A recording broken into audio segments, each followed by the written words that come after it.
Hello everyone and welcome to another Howloo Sees It review. Today I am taking a look at Kulami. This is a two-player abstract strategy game designed by Andreas here and published by Foxmind.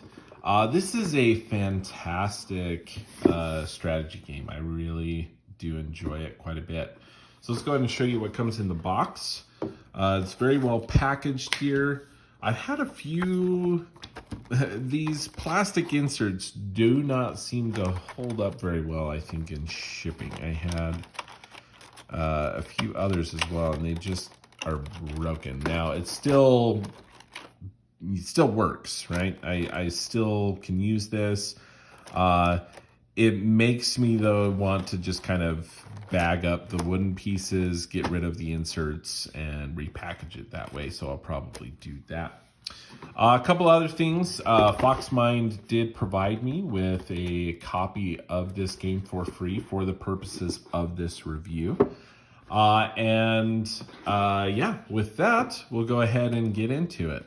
So Kulami, components, quality, the rule book are great. We have this rule book here is very well done. It's got this example setup here, example of the gameplay, and variants, example scoring, and some bonus kind of variants that you can play with for bonus scoring, which we'll talk about. And that's it. I like most good abstract strategy games, I feel like. The rules and the mechanics are really pretty straightforward and simple, but the gameplay provides a lot of interesting strategic type decisions. Now, that being said, there's an interesting element to this is that you have these little wooden boards, which are great quality, nice and smooth. They're not sharp or anything like that. Good thickness to them, and so you have these little wooden boards in different shapes or sizes, if you will. So we have these with 6, and we have these ones which are 1x2s, and we have 2x2s, and this 1x3. You also have each player with a certain number of like these little marble or balls, the little plastic. We have the color black, and we have the color red, which is really cool. And each of them also have these little tokens as well, which are kind of hollow here that can rest on top of your last played marble in the game. I'm going to show you that. So there's a few different ways you can set up the game. There's one here where you can do an irregular type shape, and you can really kind of make this your own and make the board however you want. It does suggest an irregular shape of 10x10 maximum, meaning this maximum distance across here is 10, and the maximum distance there is also 10. But you can have it like that, or you can play with this 8x8 square. And so we can quickly kind of show you what that looks like. We can set this up. But the main object of this game is to have a majority. It's really an area control type game where you want to have the most marbles on these different tiles. And each of these tiles are worth the amount of points equal to the number of holes on the plate there. So these ones here would be worth 6 points if you have the majority compared to your opponent of marbles on this this tile or this block. And as you play around, so let's get the rest of this set up for the example here. Again, the setup is actually pretty easy and pretty quick, but you can also kind of experiment with the different, some different shapes and configurations of each of these as you play, and it changes kind of how the strategy to where and when you kind of want to go and move in different areas. The placement on this is pretty simple. So the first player here, they can go anywhere. And after they've played their marble, they're going to take their piece and just place it there on top. And that's going to be important for reference for the next player. The next player has to play a marble that is going to be in the same row or column as the opponent has played. It also cannot be in this same tile where you last played your marble, and it cannot be played in the same tile as your the opponent's last marble. What does that mean? There's a really good diagram in the rules right here for kind of that first play. So red played here. When black goes to play, they cannot play on that same piece, but they have to play in an open space orthogonally going up and down, right? So I can basically, black can go almost anywhere, right, in this specific situation, because this is only a 1x2.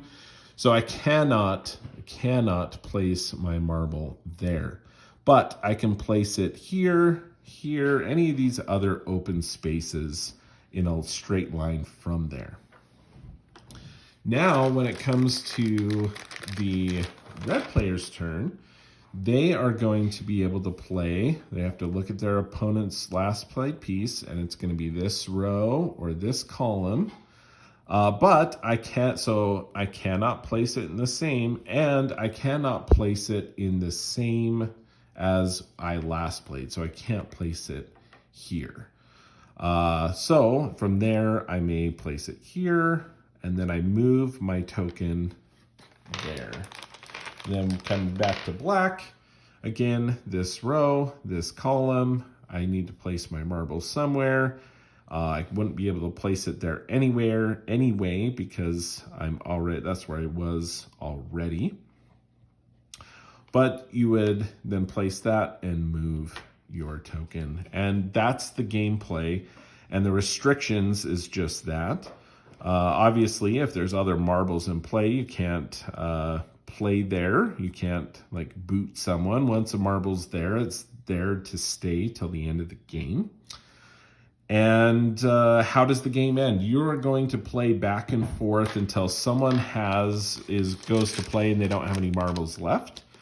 That may end the game. Or you get into a situation where the board is going to become quite full. And you get into a situation where the player simply cannot play a piece in an approved space, right? So you get to this as so many spaces are full that they simply just cannot play a piece. And that would end the game immediately. At that point, it's really kind of convenient because you can actually separate the tiles, unless you're doing this bonus scoring, which we'll go over. You can actually separate these out per player, and you can see this here. So you don't have to have this completely filled up to score or anything like that. It's just whoever has the majority. So even though this black player had only 3 of the 6, right? They have 3 and the red player has 1. So that's majority. It's not that you need 4 of your black marbles in this 6 to have majority. It's that you have more black marbles on this piece than red does. So you get this piece, and it's 6 points. 4 and 1, that's another 6 points, and so on. So again, even here, they only have 1 marble on this 1x2, but because red didn't have anything on it, that is the majority, and so they get it. Any ties are simply draws, right? And they are not scored. So the red player has all of their tiles, and you can simply pull those out. You can kind of make your own grid and do a simple multiplication to come up with that, or count up those points, and whoever has the most points is the winner. The other interesting thing that you can do, there's a couple bonus scorings that you can play with, is before you break up the board here and pull the tiles apart for scoring, you can have a bonus scoring, and you'll look and you'll try to get as many of your pieces adjacent to each other as possible. You'll take your largest area and you'll look at your opponent's largest area and you'll take the difference in points. So red had 12, black had 17, difference of 5. So black will get 5 bonus points before you go on to score the others. You can also do in addition to that, or you can play, you know, let's only do this bonus scoring, or you can do this bonus scoring, or you can do both. You can look at lines of at least 5 marbles, horizontal, vertically, diagonally. And for each of those, you're going to take however long that line is, so in a row.